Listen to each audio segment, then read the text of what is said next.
परंतु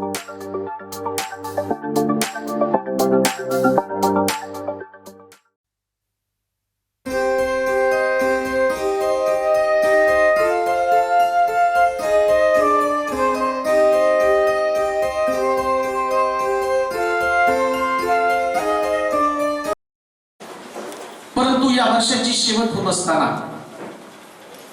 आत्मपरीक्षण तितकंच महत्वाचं आहे. प्रभूपासून मी काय मिळवलं आणि प्रभूला देत असताना मी काय प्रभूला दिलं तेही महत्वाचं आहे. ज्या गोष्टी मला मिळवायच्या होत्या त्या मिळवल्या आणि संपता संपता कोणत्या गोष्टी माझ्या हातातून निसटल्या त्याही पाहणं गरजेचं आहे. शास्त्र सांगतं की तो त्याची मूठ उघडतो आणि त्याच्या मुठीमध्ये प्रत्येक वर्षी नवीन आशीर्वाद असतात. आणि असं होऊ शकत नाही की देवानं एक वर्ष दिलं ते वर्ष आम्ही तसंच घेतलं, वापरलं, सोडून दिलं. आणि कदाचित या प्रकारे तुम्ही प्रत्येक वर्षाला सामोरे गेलेला असाल तर तुम्ही फार मोठी हानी केलेली असेल. पण तुम्ही जर तुमच्या वर्षाचा लेखाजोखा किंवा प्रभूने तुम्हाला काय दिलं याविषयीची व्यवस्थित मांडणी तुम्ही केली तर बऱ्याचशा जीवनातल्या गोष्टी तुम्ही हानी केलेल्या त्या तुम्ही पुन्हा मिळवू शकता. म्हणून संपता संपता किंवा शेवट करता करता पुन्हा एकदा मी आत्मपरीक्षण करावं आणि आत्मपरीक्षण करून एक नवीन सुरुवात मला कशी करता येईल याविषयीचा विचार मी केला पाहिजे. आता जे केलं त्याच्याबद्दल तुम्ही किती कथ्याकूट केला, किती डोकं आपटलं, किती विचार केला तरी सुद्धा गेलेला एक क्षण तुम्हाला परत मिळणार नाही. किती पण प्रयत्न करा, जे गेलं ते गेलं. परंतु गेलेल्या गोष्टी त्याच तसं सोडून देऊन पण चालत नाही. कारण एक वर्ष जातं आणि एक नवीन वर्ष येतं आणि नवीन वर्ष येत असताना आमच्याकडे एक मोठा उत्साह असतो, सेलिब्रेशन, जल्लोष. आम्हाला आनंद होतो की प्रभूने आम्हाला एक नवीन वर्ष दिलेलं आहे. नवीन वर्षाचा आनंद जितका साजरा आम्ही करतो तितकं जुन्या वर्षाचं दुःखही केलं पाहिजे. नवीन वर्षाचा आनंद आहे पण जुन्या वर्षाला गुड बाय करताना शेवटचा सप्ताह, शेवटचा शब्बात आणि त्या शब्दात मारी ज्यास मी परमेश्वराच्या घरामध्ये असतो तर एक गोष्ट लक्षात ठेवा की त्या जुन्या वर्षाला गुड बाय करत असताना, नवीन वर्षाचं स्वागत करत असताना काही तुम्ही गमावलेलं आहे, कोणत्या गोष्टी हातातून गेलेल्या आहेत. त्याच्यासाठी एक वचन वाचू. योहाचं पुस्तक 16 अध्याय 22 पासून काही वचन आपण वाचूया. 16 अध्याय 22 वचन आणि 17 अध्याय त्याचं पहिलं वचन वाचू.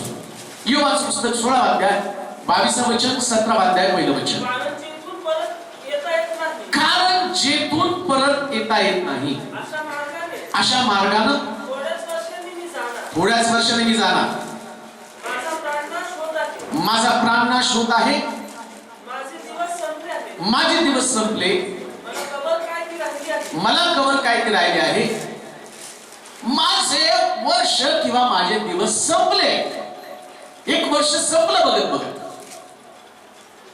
आणि एक वर्ष संपल्यानंतर आम्ही पाहतो की नवीन वर्षाची चाहूल आम्हाला लागत आहे. नवीन वर्ष आमच्या जीवनामध्ये डोकवत आहे आणि नवीन वर्ष डोकवत असताना या नवीन वर्षाकडे प्रकर्षानं आम्ही लक्ष देत असताना पवित्र शास्त्र सांगतं की तुम्ही जुन्या वर्षाला टाकून देत असताना मृत्यूच्या जवळ चाललेला आहात, शेवटाच्या जवळ चाललेला आहात, अंताच्या जवळ तुम्ही चाललेला आहात. आणि म्हणून एक वर्ष गेलं म्हणजे काय, कवर डोकवत आहे. हो, आम्ही तर नवीन वर्षाला सामोरं जातो ना, आम्हाला वाटतं की नवीन वर्ष नवीन वर्ष, पण बायबल सांगतं, योग म्हणतो आता कवर माझी वाट पाहत आहे. याचा अर्थ एक एक वर्ष आम्ही मृत्यूच्या जवळ चाललेलो आहोत. एक दिवशी जे आम्हाला प्रिय नाही, जे आम्हाला आवडत नाही, जे आम्हाला पसंत नाही, ज्याच्यावरती आमचं प्रेम नाही, पण अशी गोष्ट एक एक वर्षानं आमच्या जीवनामध्ये डोकवत आहे, मृत्यू आमच्याकडे डोकवत आहे. आणि म्हणून योग म्हणतो की वर्ष सरलं, दिवस संपले आणि संपलेल्या दिवसामध्ये तो काय म्हणत आहे, जे वर्ष संपले, माझ्या आयुष्याची हद्द संपली आणि काही वर्षानं सत्यवचन काय म्हटलं, कुठल्या मार्गाने चाललेलो आहे, नवीन वर्षात आम्ही चाललेलो आहोत, चांगला मार्ग आहे. पण योग काय म्हणते वाचा 22 वचन, जेथून परत येता येत नाही अशा मार्गानं. वर्ष संपलं, आणखीन एक वर्ष संपणार आहे, पण तो असा एक मार्ग आहे, त्या मार्गाने मी चाललो, आता तिथून मला परत कधी येता येणार. तसं हे वर्ष पण आमच्या हातातून गेलं. मी ठरवलं की आता मी परत जावं, जुन्या वर्षात पाऊल टाकावं, जुन्या वर्षात मध्ये जे काही माझं गेलं आणि ते मी मिळवायला पाहिजे, जुन्या वर्षात प्रार्थना करायला पाहिजे होती, जुन्या वर्षात सुवार्ता सांगायला पाहिजे होती, जुन्या वर्षामध्ये घर बांधायला पाहिजे होतं, काहीतरी करायला पाहिजे होतं, हे माझ्या डोक्यामध्ये. आणि बसल्यावरती मी विचार करताना 2014 मध्ये बसून विचार करतो आणि विचार करताना म्हणतो, अरे अमकी गोष्ट राहिली. पण तो म्हणतो की ते सरलं, आता मागं जाण्याचा मार्ग मात्र बंद झालेला आहे. लक्षात ठेवा, नवीन वर्षामध्ये पाऊल टाकत आहोत, पण जुन्या वर्षात डोकावल्यावर एक गोष्ट तुमच्या लक्षामध्ये येत आहे की तो मार्गच बंद झालेला आहे. कोणी पण आता लहान होणार नाही. मी किती पण ठरवलं नाही, लहानपण खूप चांगलं, तेव्हा असं काहीतरी जादू कर की परत मी लहानपणाच्या गोष्टी करेल, परत मी लहान होईल, परत मी रांगेल, परत मी शाळेत जाईल, परत मी पहिलीच्या वर्गात बसेल, पुन्हा मी बडबड गीत गाईल. आता तुम्ही बडबड गीत कोपऱ्यात बसून कुठं तर गायलं तर लोकांनी नाही ऐकलं तर तुम्हाला समाधान मिळेल, पण तुम्ही जर बडबड गीत गाऊन 4 लोकांमध्ये गायलं तर लोक तुम्हाला हसतील आणि मग ते म्हणतील या माणसाचं डोकं फिरलेलं आहे. कारण केलेल्या गोष्टी तुम्ही परत मिळवू शकत नाहीये, केलेलं नाव मिळवणार नाही, केलेलं सौंदर्य मिळवणार नाही. कोणत्याच गोष्टी एकदा तुमच्या हातातून गेला, तुमचे निर्णय तुम्हाला परत मिळवता येणार नाही. तुम्ही अशा पद्धतीनं अशा ठिकाणात चाललेल्या की जिथं परत फिरण्याचा मार्ग नाही. एंड, समाप्त. 1 वर्ष तुम्हाला मृत्यूकडे घेऊन चाललेलं आहे. 1 वर्ष तुम्ही मृत्यूच्या जवळ आलेला आहात. बायबल सांगतं त्याने जन्म समय मृत्यू समय नेमून ठेवलेला आहे. तुम्हाला जगामध्ये पाठवताना मृत्यू घेऊन तुम्हाला पाठवलेला आहे. ज्या दिवशी तुम्ही जन्माला आला त्या दिवशी त्यानं तुमच्या मृत्यूची तारीख स्वर्गामध्ये नमूद करून सांगितलं, एवढं वर्ष तुला पृथ्वी तलावरती राहायचं. आणि ती तारीख तुम्हाला माहित नाही, पण त्याला माहिती आहे. तुम्हाला तारीख माहिती असती तर, मला माहिती असती तर खूप बरं झालं असतं, नाही का?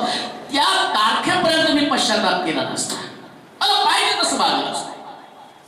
पण परमेश्वर एक व्यक्तीला जन्माला घालताना तो म्हणतो, म्हणून जा पृथ्वी तलावर, पण लक्षात ठेव पेटी मात्र मी तुझ्या पाठीवर बांधून तुला पाठवलेला आहे. म्हणून बायबल सांगतं मृत्यूमध्ये आणि माझ्यामध्ये फक्त एका पायरीचं अंतर आहे. एक क्षण, एक प्रसंग, एक घटिका, त्या घटकेनंतर, त्या प्रसंगानंतर तुम्हाला आणि मला मृत्यूला सामोरं जावं लागणार आहे. कोणी तिथून येऊ शकत नाहीये. संपलं, जगणं संपलं, मृत्यूच्या जवळ आम्ही आलेलो आहोत. परंतु लक्षात ठेवा, संपता जे संपत आहे त्या संपताना एक नवीन सुरुवात पाहायला पाहिजे. आता हे पण निराशेच आहे. हे बोललो मी आणि बोलल्यानंतर आज मी तुमच्या सगळ्याचे चेहरे पाहिल्यावर असं प्रत्येकाच्या चेहरा दिसायला लागलं, सुटल्या मरतो का काय? कारण तसंच आहे, मृत्यूच्या जवळ आहोत, एकदम जवळ. काही लोक तर आजच्या दिवशी त्याला सकाळी कोणतर उठवायला गेला असेल, त्यांना उठवता कोणीतरी जोरात अंबरडा पडला असेल, गेले. काही लोक आजच्या दिवसामध्ये बसून सगळा लेखाजोखा लिहित असतील आणि लिहिता भविष्याची तरतूद ते करून ठेवत असतील, भविष्यात काय करायचंय. पण योग त्या ठिकाणामध्ये म्हणत आहे, माझ्या हातातली वर्ष संपत असताना मी अशा मार्गाने चाललो ज्या मार्गातून परत येण्याची आशा नाही, जिथून परत कोणी येणार नाही. म्हणून सरता एक नवीन सुरुवात होणं गरजेचं आहे. एक नवीन सुरुवात व्हायला पाहिजे. मग कोणती नवीन सुरुवात? या पवित्र शास्त्रामध्ये अशा एक प्रकारचा सिद्धांत लिहिला गेला की त्याच्यामध्ये म्हटलं की संपता शेवट करता एक नवीन सुरुवात.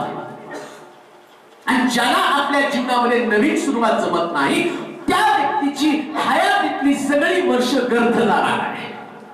देवाच्या लोकांनो, जगामध्ये आल्यावर काहीतरी कर्तृत्व केल्याशिवाय हे जग सोडू नका. आम्ही म्हणाल का? जग तसं सोडू नका हो. आणि जर तुम्ही बाकीच्या लोकांसारखंच जगायला सुरुवात केली, कर्तृत्व न करता मेला, मी तर म्हणतो तुम्ही मेल्यावर त्या कबरावर कोण नाव पण लिहिणार नाही. आमका काही काही ठिकाणात कब्रस्तानमध्ये गेल्यावर बिचाऱ्यांच्या संगमरवरी कबरातच आहेत आणि मग लिहिलं जातं मास्टर तेलोरे संगमरवरी कबर, इतका साली जन्म इतका साली मृत्यू, मग शिलोचे पाळक म्हणून लिहा एखादा बोर्ड माझा सोलापुरात. आणि मग लोक येतील होय हा सुंदर, आल्यावर माझी आठवण तर काढते. आणि समजा एक व्यक्ती कुठल्याही प्रकारचं कर्तृत्व न करता मेला तर त्याच्या कबरेवर उभं राहून दुसऱ्या व्यक्तीला पुरतात, पण त्याच्या कबरेची दखल कोणी घेत नाही. देवाच्या लोकांनो, हे जन्म देवानं तुम्हाला अशासाठी दिला, काहीतरी कर्तृत्व करावं, काहीतरी कर्तृत्व करून अशा प्रकारच्या आठवणी पाठीमागे ठेवा, अशा स्मृती पाठीमागे ठेवा की ज्या स्मृतीच्या द्वारे जगामध्ये आणि लोक जगण्याचा प्रयत्न करतील, असे सिद्धांत मांडून जा ज्या सिद्धांताला लोक आपलंसं करतील. प्रभू येशू ख्रिस्त जन्माला आला, त्यानं सिद्धांत देऊन गेला. आणि काल सकाळी पेपर उलगडून वाचत असताना एक व्यक्तीनं, तो ख्रिस्ती नव्हता पण इतकं सुंदर प्रकारचा लेख लिहिला, मी सहज ते वाचावं म्हणून वाचलं आणि वाचल्यावर त्याने लिहिलं क्रॉस. म्हणजे क्रॉस म्हणजे नेमकं काय? तो व्यक्ती ख्रिस्ती नाही, आयुर्वेदापासून सगळ्या गोष्टी त्याला नमूद केल्या, पण तो म्हणतो येशूचा क्रॉस हा दवाखान्यामध्ये का वापरतात त्याच तो सांगत आहे. तो म्हटला त्या व्यक्तीने त्या लेखामध्ये लिहिलं ख्रिस्ताच्या क्रॉसची आता जगाला गरज आहे, कारण ख्रिस्ताचा क्रॉस सांगतो नैतिक शुद्धता, नैतिक आचरण शुद्ध. एक डॉक्टर ज्या पेशंटला तपासतो त्यावेळेस तो पेशंट तपासत असताना त्याच्या मनामध्ये ती शुद्धता असणं गरजेचं आहे. आणि त्याच्यासाठी डॉक्टर लोकांना क्रॉस दिला का?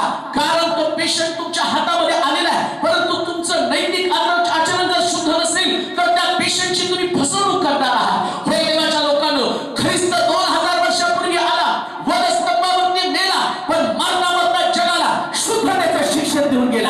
एक गोष्ट लक्षात ठेवा, जन्माला येणारा प्रत्येक व्यक्ती, मंडळीमध्ये येणारा प्रत्येक व्यक्ती आणि कुटुंबात जन्मलेला प्रत्येक व्यक्ती देवानं त्याला असंच पाठवलं नाही, कर्तृत्व करण्यासाठी पाठवलेलं आहे. आणि ते कर्तृत्व करत असताना आज तुमच्या आणि माझ्यासमोर तोच विचार आहे, मागं वळून मी पाहावं अशा कोणत्या गोष्टी ज्या माझ्या हातातून निसटून गेलेल्या आहे, अशी कोणती आणि गोष्ट आहे जी माझ्या हातातून मी गमावलेली आहे. परंतु हे करत असताना शास्त्र सांगतं सगळं सगळं मागं फिरण्याची आशा नाही, परत येण्याची आशा नाही, परत कर्तृत्व करता येणार नाही, जे केलं ते तुम्हाला परत मिळवता येणार नाही, सांडलेलं पाणी जमा करता येणार नाही, विखुरलेली मनं तुटली आणि तुटलेली मनं सोडता येणार नाही. परंतु अशा पद्धतीच्या गोष्टी आम्ही कराव्या ज्याच्याद्वारे पुन्हा एकदा नवीन सिद्धांत जो ख्रिस्ताने मांडला तो लोकांपर्यंत घेऊन जावा. यो म्हणतो माझ्या हातातली दिवस संपली, माझी वर्ष संपत आहे, मी अशा मार्गाने चाललो जिथून परत येण्याची मला आशा नाही, जिथं मी परत येण्याचा आटोकाट प्रयत्न करेल पण परत मला येता येणार नाही.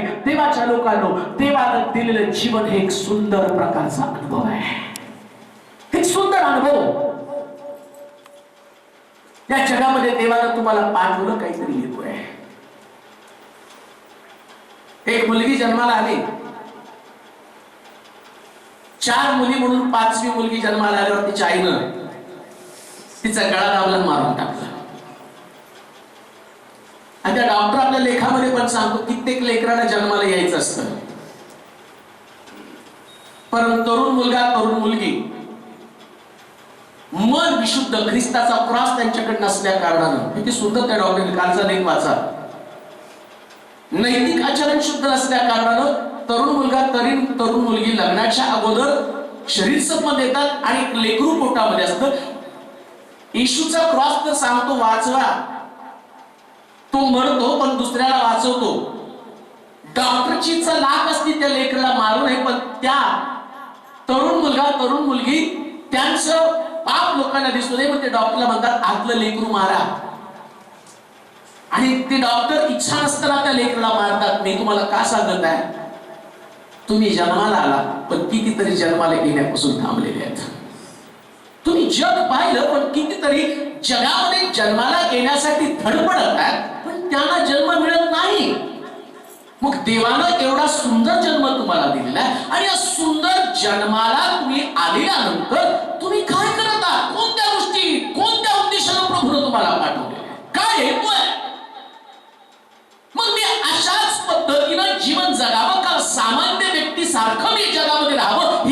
माझ्या संबंधानेच आहे का? नाही. ज्या मार्गाने तुम्ही चाललेला त्या मार्गातून तुम्हाला परत येणं शक्य नाही. ज्या वाटेवर तुमची पावले त्या वाटेतून तुम्हाला परत येणं शक्य नाही. म्हणून करत असताना आता एक नवीन सुरुवात माझ्या जीवनामध्ये व्हायला पाहिजे. शेवटी संपता संपता नवी सुरुवात, संपता संपता नवी सुरुवात. काहीतरी माझ्या बाबतीत मी नवीन केलं पाहिजे. हातातून निसटलेलं आहे. पण कशी सुरुवात केली पाहिजे वाचूया. काय त्या ठिकाणामध्ये पवित्र शास्त्रामध्ये संपता संपता नवी सुरुवात करणारे लोक आहेत. त्याच्या संबंधाने आपण पाहूया. उत्पत्तीचं पुस्तक 31वा अध्याय आणि त्याचं 14 पासून वचन वाचूया. उत्पत्तीचं पुस्तक 31वा अध्याय आणि त्याचं 14 पासून काही वचन. मोठ्या पहाटे सुटून भाकरी व पाण्याची मसक करून हागारीच्या खांद्यावर ठेवली. तिचा मुलगा तिच्या हवाली करून तिला रवाना केलं. ती निघून बैरशेबेच्या रानात भटकत राहिली. मस्केतील पाणी संपल्यावर मुलाला एका झुडपाखाली टाकलं. बाणाच्या टप्प्यात इतकी दूर जाऊन त्याच्यासमोर बसली. ती म्हणाली मुलाचा मृत्यू पाहू नये. ती त्याच्यासमोर बसून हंबरडा पडून रडू लागली. देवाला मुलाची वाणी ऐकली. देवाच्या दूतानं आकाशातून हाक मारून हगारेने म्हटलं, हगारे कष्टी का घेऊ नकोस, मुलगा आहे. तेथून देवानं त्याची वाणी ऐकली आहे. उठ, मुला उचलून आपल्या हाती घट्ट धर. त्याच्यापासून एक मोठं राष्ट्र निर्माण करील. देवानं तिचे डोळे उघडले. पाण्याचा झरा तिच्या दृष्टीस पडला. तिने जाऊन मस्केत पाणी भरलं. मुलास पाजलं. देव त्या मुलाचा पाठीराखा झाला. तो रानात मोठा होऊन बस संपता संपता नवी सुरुवात. हा सुंदर आहे. बायबल सांगतं पाराच्या रानामध्ये एक नवीन सुरुवात, इतिहास घडवणारा एक व्यक्ती, तो व्यक्ती त्या पारांच्या रानामध्ये गेला. काय हे पारांचं रान आहे? या पारांच्या रानामध्ये एक नवीन इतिहास घडला गेला. एक नवीन गोष्ट घडली गेली. आणि जी गोष्ट घडणं कदाचित कधीच शक्य नव्हतं, पण ती गोष्ट मात्र घडली गेली. हे पारांचं रान, या रानाचं वैशिष्ट्य काय माहिती का? इस्रायल लोक ज्या मिसर त्यानं सोडला आणि कनानात जाण्यासाठी निघाले, त्या या पारांच्या रानात त्यांना जावं लागले. पारांचं रान हे रान जे आहे, या रानाचं वैशिष्ट्य जे इस्रायल लोक या मोशेनं आणि 2 हेर त्या ठिकाणामध्ये 12 हेर तिथं आणि यरीहो भेटण्यासाठी पाठवलं, त्यांना याच रानात जावं लागले. हेच ते रान आहे. म्हणजे हे रान ख्रिस्ती लोकांच्या जीवनामध्ये फार मोठ्या प्रकारचं आणि उलथापालट करणारं रान आहे.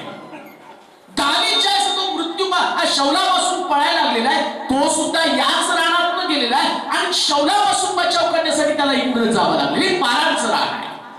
आणि या पारांच्या रानामध्ये एक गोष्ट घडलेली आहे.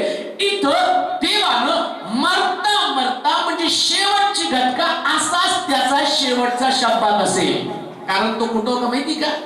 अब्रामाच्या घरामध्ये होता. म्हणजे अब्राम तिथं नियमितपणे देवाची उपासना करणारा व्यक्ती, शेवटची त्याची उपासना आणि त्याच्यानंतर मृत्यू त्याला कवटाळणार होता, तो मरणार होता. पण बायबल सांगतं त्याला वाचवण्यासाठी बैरशेबेच्या रानामध्ये तिने तिनं इश्माईलाला घेतलं आणि ती पारांच्या रानामध्ये गेली आणि पारांच्या रानामध्ये एक नवीन सुरुवात, संपता संपता एक नवीन सुरुवात.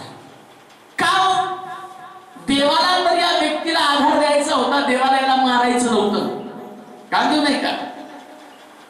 जास्त तो मरायला लागला, रडायला लागल्यावर बायबल सांगतं देवानं त्याची वाणी ऐकली. त्या हागारीला तो सांगत आहे तो मरणार नाही, काळजी करू नको. तिचे डोळे उघडले. म्हटलं जा तिथं पाणी, ते पाणी त्याला पास. मग अब्रामाच्या घरातच त्याला त्या पाणी पासून मोठं करता आलं नसतं का देवाला? देवानं त्याला का मारलं, का त्याला घराबाहेर काढलं? त्याचं कारण आहे. फार सुंदर मी ती वाचत होतो आणि म्हटलं देव तो देवच आहे, त्याच्यासारखा दुसरा कोणी नाही. देवाला माणसाला शुद्धीवर ताळ्यावरती आपलं करण्याचे माध्यम मार्ग माहित आहे. शास्त्र सांगतं ज्यावेळेस इश्माईल इसाका बरोबर त्या अब्रामाच्या घरामध्ये हसताना खेळताना खिरताना तिनं पाहिलं आणि पाहिल्याबरोबर त्या सारेचं अंतकरण इश्माईला संबंधानं कठोर झालं आणि सारेनं अब्रामाला सांगितलं इश्माईल माझ्या घरात राहता कामा नये. का इश्माईला बाहेर काढलं? कारण तिथं असं म्हटलं इश्माईल हसत खेळत आयुष्य काढत होता. हालेलुया. काय करत होतो? लाईफ म्हणजे हसणं खेळणं एन्जॉय करणं. इश्माईलाचा सिद्धांत. जन्माला आलो तर काहीच न करता गेलं तर उपयोग नाही. मग तो हसत आणि खेळत आयुष्य काढू लागला. देव तो देव आहे. त्या इश्माईलाचं लक्ष देवाकडे नाही, त्या इश्माईलाचं लक्ष हसण्याकडं खेळण्याकडे लागलं आणि पवित्र शास्त्र सांगतं देवानं त्याचं हसण्याचं रूपांतर एका क्षणात रडण्यामध्ये करून टाकलं. आणि कधी कधी म्हणतो एकेकाळी एवढे भारी लोक होते पण आज त्यांच्याकडे काही सुद्धा नाही. तिथून खालून या फुलाखाली. मी त्या विषयाला दाखवतो बघ रे. पवित्र शास्त्रातला दाखला बरोबर आहे. मला असं वाटायचं की कसं असं शक्य असेल. ती आजी झोपलेली असते, आजीला चेटकून कुत्र झोपलेलं असतं आणि तिच्या शरीराची उशी ते कुत्र करतं, पण ती आजी उठून त्याला हाड सुद्धा म्हणू शकत नाही कारण तिच्या शरीरात तेवढा प्राण पण नाही. मग मी त्याला म्हटलं पवित्र शास्त्रात लिहिलंय का लाजरसचे फोड चाटायला कुत्र येत होतं. हे कुत्र पण होते कारण त्या आजीच्या सगळ्या शरीरावरती फोड आहेत. हे कुत्र पण तिचे फोड चाटत असेल. माहित नाही की काय ती कुठे होती, कशा प्रकारे तिचं तारुण्य असेल, कशा प्रकारचं तिचं जीवन असेल हे कोणीही तिला विचारू शकत नाही. आणि कदाचित तुम्ही तिच्याकडे सांगायला गेला तर ती उत्तर पण देणार नाही कारण सगळं विस्मृतीमध्ये गेलेलं आहे. आता वास्तवातलं दुःख तिच्या डोळ्यासमोर आहे. देव तो देव आहे. किती मोठा मनुष्य असला, किती मोठा राजा असला तर राजाला आपलं महत्व पटवून देण्यासाठी या देवानं रानामध्ये गवत खाण्यासाठी पाठवलं. तो देव आहे. एवढी मोठी व्यक्ती, एवढी आणि चांगल्या प्रकारची व्यक्ती, एवढा हसत खेळत राहणारा विश्वासाचा पुरुष अब्राम, त्याच्यापासून असणारा इश्माईल आणि अब्रामाच्या घरामध्ये सुरक्षित होता. परंतु बायबल सांगतं देवानं त्याचं छत्र काढून घेतलं, त्याला छत्रहीन करून टाकलं, त्याच्या डोक्यावरचा आश्रय काढून टाकला. का परमेश्वराला तो हसत असताना वाटलं नाही का तो हसावा? देवाची चव तिथं त्याला हसावं. देवाची देवानी आणि त्याच्यासाठी त्याला जन्माला घातलं. परमेश्वराच्या इच्छेनं तो जन्माला आला. अब्रामानं आणि मी पाहतो की अब्रामानं त्या हगारीला जाणलं आणि तिच्यापासून तो मुलगा झाला. इश्माईल जन्माला आला. पण इश्माईल जन्माला आल्यानंतर ज्यानं त्याला पाठवलं त्याला तो विसरला आणि बायबल सांगतं तो हसत खेळत आपलं आयुष्य घालू लागला आणि देवानं स्वर्गातनं पाहिलं ज्या व्यक्तीला मी जन्माला घातलं तो व्यक्ती जास्तीत जास्त वेळ माझ्यामध्ये घालण्याच्याऐवजी तो आपलं आयुष्य या जगामध्ये घालवत आहे. आणि पवित्र शास्त्र सांगतं त्यानं सारेच्या अंतःकरणामध्ये कटुता उत्पन्न केली आणि सारेला सांगितलं या इश्माईलाला घराबाहेर काढ.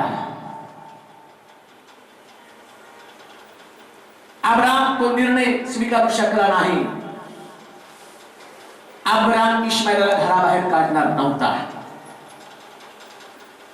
आणि जर काढणार असता तर देवाला त्याला येऊन सांगावं लागलं असतं की सारा सांगते कसं कर. त्याच्या मनामध्ये युद्ध चाललंय, हा पण माझा मुलगा, याला मी कशाला घराबाहेर काढू. दोन व्यक्तीच्या जीवनामध्ये फार मोठं युद्ध चालू आहे. इश्माईलाला माहित नाही की जो दिवस त्याच्या हातातून चालला तो दिवस त्याला माहित पण नाही. रात्री तो चांगला झोपेमध्ये आणि त्या झोपेमध्ये उद्याचं त्याचं प्लॅनिंग आहे.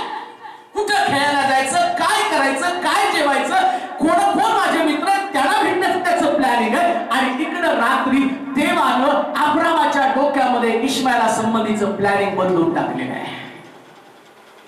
काम नाही का? शास्त्र सांगतं योजना आखणं मनुष्याच्या हातामध्ये आहे, पण तुमच्या योजनेला उलथा पालट करणं मात्र देवाच्या हातामध्ये आहे. त्याने रात्रभर विचार केला असेल. मला माहिती की त्याच्या वयाची मुलं, आता मी पण त्या वयाचा होतो तर रात्री झोपतानाच असं, उद्या क्रिकेटची मॅच कोणाबरोबर आहे, उद्या विटी दांडू कोणाबरोबर खेळायला जायचं. 9 वर्षाचा पोरगा आहे, त्याच्या डोक्यात दुसरं काही नसणार आहे. रात्री झोपतानाच विचार केला, आज आईनं वरण भात करून खायला घातलेले आहे आणि तो दिवस असेल, आज कुठला दिवस आहे, आज उद्या मटणाचा दिवस आहे का, कदाचित त्याच्या डोक्यात ते पण असेल. कारण तो काही तुमच्या आणि माझ्यापेक्षा वेगळा नाही. म्हणजे तुम्ही बायबल वाचता म्हणजे तिथं काय नुसतं अशा सगळ्या घडामोडी असं पण नाही. त्याच्या डोक्यात खाणं पिणं एन्जॉय इथपर्यंत मर्यादित जीवन आहे. आणि सकाळी उठल्यावर त्याची आई त्याला खांद्यावरती घेतली, भाकर बांधलेली आहे, डोक्यावरती पाण्याची घागर घेतली. अब्राम म्हणतो, जा, तुला इथं थांबायचं नाही, इश्माईलला पण इथं थांबायचं नाही. आणि मग ती इश्माईल त्याला विचारत असेल, अगं मम्मी, आज आपण कुठं निघालो, तू भाकर पण घेतली, पाणी पण घेतलं, कुठं? कदाचित त्याची आई त्याला म्हटली असेल, मामाच्या गावाला जाऊया. असे शक्य आहे. ती त्याला काय सांगणार त्या मुलाला? कुठं जायचं, कारण तिलाच माहित नाही कुठं जायचं. ती त्याला हे पण सांगणार नाही की मी तुला अशा घेऊन चालले की जिथे गेल्यावर तू पण मारणार आणि मी पण मारणार आहे. मृत्यूची वार्ता ती त्याला सांगणार नाही. काय सांगत असेल? 100% मामाच्या गावाला जायचं. आणि तो पोरगा पण जाता जाता मामाचं गाव या विचारानं, तिथेही त्याच्या डोक्यात काय असेल, हो, मामाच्या गावाला गेला, आंबा खायचा, चिक्कू खायचे, काय खायचे, कुठं जायचं, मामाच्या खांद्यावर बसायचं, त्याला घोडा करायचं, त्याला गाडी करायचं, तेही त्याच्या डोक्यात प्लॅनिंग असेल. पण ज्यावेळेस बायबल सांगतं त्या रानामध्ये आल्याबरोबर भाकर संपली, पाणी संपलं आणि तो आता आईला भाकर मागतो आणि भाकर मागितल्या बरोबर त्याच्या आईच्या आतडी जी तुटायला लागलेली आहेत. आई भाकर दे. त्या भाकरीकडे तिनं पाहिलं, इश्माईलकडे ती पाहते आणि त्यांचं वर्ष संपत आहे, त्याचं आयुष्य संपत आहे, त्याचं जीवन संपत आहे. आणि पवित्र शास्त्र सांगतं त्या आईनं टाहो फोडला आणि ती म्हणते, माझ्या मुलाचा मृत्यू माझ्या डोळ्याला पाहू नये म्हणून तिने उचललं आणि झुडपाखाली टाकून दिलं. तिनं त्याला झुडपाखाली टाकून दिलं. आणि पवित्र शास्त्र सांगतं पारांचं रान, त्या रानामध्ये, पैशवीच्या रानामध्ये एक झुडूप होतं आणि त्या झुडपाखाली इश्माईलला टाकलं. आता इश्माईल नक्कीच भाकरीसाठी आणि पाण्यासाठी रडत असेल, कारण तो बाळ आहे. त्याचं जीवन फक्त खाणं पिणं एन्जॉय करणं याच्या पलीकडचं त्याचं जीवन नव्हतं. तो भाकरीसाठी रडत होता आणि भाकरीसाठी रडता रडता त्याची आई मात्र इश्माईलसाठी रडत आहे. ती म्हणते, याला मी भाकर देऊ शकत नाही. आणि बायबल सांगतं तिनं संपता एक चांगली गोष्ट केली, तिने उचललं आणि इश्माईलला झुडपाखाली टाकून दिला. सुज्ञ आई, तुम्ही पण आज देवाच्या मंदिरामध्ये आलेले लोक आहात. वर्ष संपत आहे आणि बायबल सांगतं की योग म्हणत आहे, मी जिथून चाललो, ज्या मार्गाने चाललो तिथून मला परत येण्याची आशा नाही. तुम्ही पण अशा ठिकाणी चाललेले आहात तुमचं कुटुंब घेऊन. जसं इश्माईल आहे तसं तुमचं कुटुंब, तुमचं जीवन घेऊन. हगार सुद्धा आपलं जीवन घेऊन चाललेली आहे, इश्माईल घेऊन चाललेली आहे. इश्माईल तिचा परिवार आहे, इश्माईल तिचं घर आहे, इश्माईल तिचं स्वप्न आहे, इश्माईल तिचं भविष्य आहे, इश्माईल तिचं सर्वस्व आहे. आणि ते आपल्या सर्वस्वाला घेऊन चाललेली, कवताळून ठाक्या आणि डोक्यावरती तिची शिदोरी घेऊन चाललेली आहे.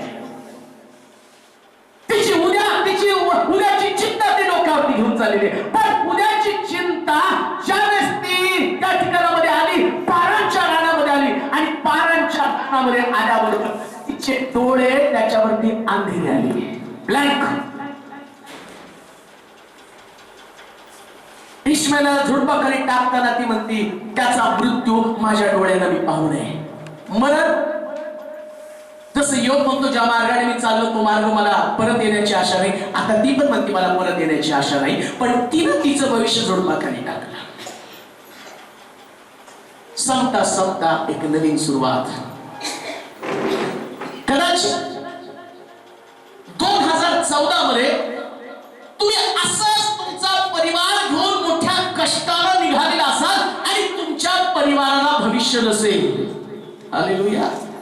आम्ही म्हणतो की काय आमच्या परिवाराचं भविष्य काय, माझ्या लेकरांचं भविष्य काय. जिथं तुम्हाला ब्लँक वाटतं, संपत असं वाटतं ना, आता संपता पुष्कळ केलं 2014 पर्यंत. धडपड करून करून याला नीट कर, त्याला नीट कर, इकडून काढ, कसं तरी करून तुमच्या परिवाराला सावरण्याचा तुम्ही प्रयत्न केला असेल, पण 2014 मध्ये तुम्ही ब्लँक असाल. आता काळजी करू नका, संपता एक नवीन सुरुवात. तिनं उचललं, इश्माईलला झुडपाखाली टाकला. इश्माईल तिथून रडायला लागला आणि बायबल सांगतं स्वर्गातल्या देवानं त्याला अशा मार्गाने घेऊन चालला होता जिथून परत येण्याची आशा नव्हती. पण पवित्र शास्त्र सांगतं देवाला नवीन करायला आवडतं. होय, आमचा देव नाविन्यपूर्ण देव आहे. आमच्या देवाला सर्व काही नवीन करायला आवडतं. देवाच्या लोकांनो, 2014 मध्ये तुमच्यासाठी नवीन सुरुवात नसेल, पण मी ज्या देवाची सेवा करतो त्याच्या नावाने तुम्हाला सांगतो, जर झुडपाखाली राहाल, नवीन सुरुवात, नवीन गोष्टी.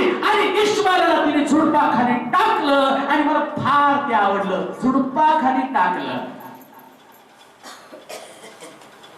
कदाचित दुसरी आई असती तर तिनं त्या इश्माईलला इकडचं तिकडचं पाणी आणून, गवत आणून, चारा आणून त्याला खालून वाढवण्याचा प्रयत्न केला असता. खाऊ दे, माझं बाळ वाढलं पाहिजे, काय वाटतंय. आणि कित्येक लोक सांगतात माझ्या हाताने मी लेकरला पूर्ण देऊ. मी पाहिला त्याचा मृत्यू. ती बाई कसली नव्हती, हुशार होती. अगा ती म्हटली एक चमत्कार बघायला हरकत काय. ज्यानं इश्माईलला जन्माला घातलं बघू त्याची वाट, टाकून तिला झुडपाखाली. आणि देवदूत तिच्या पाठोपाठ निघाले. कान देऊ नाही का. जे तुम्ही कुटुंबस्थ लोक आहात, ते तुम्ही आज या रविवारी चर्च मध्ये आहात ना, तुम्ही त्रासात इथं आलेला आहात. या रानामध्ये तुम्ही त्रासात आला, पण देवानं तुमचा त्रास पाहण्यासाठी दूताला पण पाठवलेला आहे. आम्हाला असं वाटतं आम्ही एकटे त्रासात निघालो नाही हो. एक मेसेंजर, एक देवदूत तुमच्या घराचे प्रश्न पाहत असताना आणि ते देवदूत तिकडून मेसेज पाठवत आहे आणि देवाचं टेलिकॉम सेवा चालू आहे. आणि जसं तुमच्या मोबाईलवरून जर तिकडं काय घडलं तर तुम्ही चर्च मध्ये बसला, पण तुम्हाला मोबाईलवरून तिकडून मेसेज येतो आणि मग तुम्ही इथं कष्टाना, अहो तुम्हाला मेसेज ताबडतोब येतो, देवाला ताबडतोब मेसेज जात नसेल का. या सृष्टीचा जनकतोय, या सृष्टीचा निर्माण करताय. ज्यास तुम्ही रडता आणि इकडून मेसेज देवाला जाऊ लागला, देवा इश्माईल मरत आहे, देवा हगार रडत आहे, देवा काय करू, काय हगारला कसं सोडून देऊ का, इश्माईलाचा प्राण घेऊ का, इश्माईलाला त्या खड्ड्यामध्ये पडू दे का. देवाला उपदेश आणि देवाने त्याला सांगितलं इश्माईलाची अवस्था काय, झुडपाखाली तो रडत आहे, झुडपाखाली तो टावर फोडत आहे. तो कुणासाठी रडत आहे, आईच्या विरहासाठी रडत आहे का. नाही, आईच्या विरहासाठी रडत नाही. मग का रडत आहे, तो स्वतःसाठी रडत आहे. जो इश्माईल हसत खेळत आयुष्य जगणारा,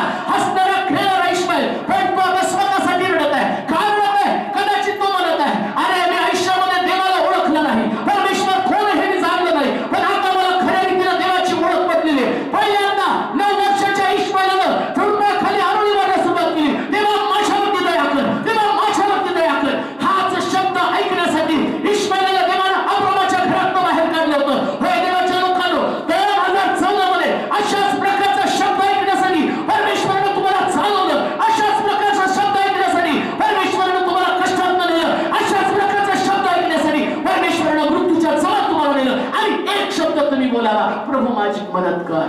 तो शब्द 2014 मध्ये देव तुमच्याकडनं ऐकू इच्छित आहे. तुम्ही तो शब्द बोलण्याच्या ऐवजी परिस्थिती देवानं अशी का निर्माण केली याचे विश्लेषण करत बसणार. असं का. दोघांनी एक शब्द बोलले नाही, फक्त इश्माईल झुडपाखाली त्यानं रडायला सुरुवात केली. संपता नवीन सुरुवात. इतकं सुंदर तिथे लिहिलं. इश्माईलचं रडणं देवानं ऐकलं आणि इश्माईला संबंधानं देव स्वर्गातून बोलला. काय लिहिले वाचवते, इश्माईला संबंधानं काय बोललेलं आहे. देवाने मुलाची वाणी ऐकली व देवाच्या दूताने आकाशातून हाक मारून हागारेला म्हटलं, हागारे कष्टिका येऊ नको. 2014 मध्ये आज शेवटच्या शब्दाद्वारे देव तुम्हाला काय प्रश्न विचारते, वाचा. काय म्हटला देव तुम्हाला, बोला जोरात. आजच्या शब्दा दिवसाचा तुमचा संदेश काय तुम्हाला, बोला हो. सांगा स्वतःला भिवू नकोस. पाठीवर थाप मारून. हालेलुया. मला बोल.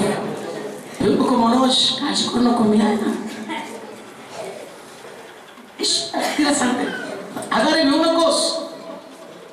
का भिवू नकोस? कारण मुलगा आहे. येथून देवाने त्याची वाणी ऐकली आहे. उठ. तुला सुचलून आपल्या हाती घट्ट धर. तुला सुचलून जे तुझा प्रश्न आहे ना त्याला उचल. आज बरेच लोक प्रश्न आणि ते घरात दोघं जण एकमेकाला मिठ्या मारत बसलेत. प्रत्येक लेडी करताना म्हटलं 25ला सगळं चर्च भरलं होतं, बाहेर पण जागा होती. मग आज कुठे गेले? सगळे मिठ्या मारून बसले. इस्माईल नाही तुम्ही नाही छोडूगा, विक्रम घेतला.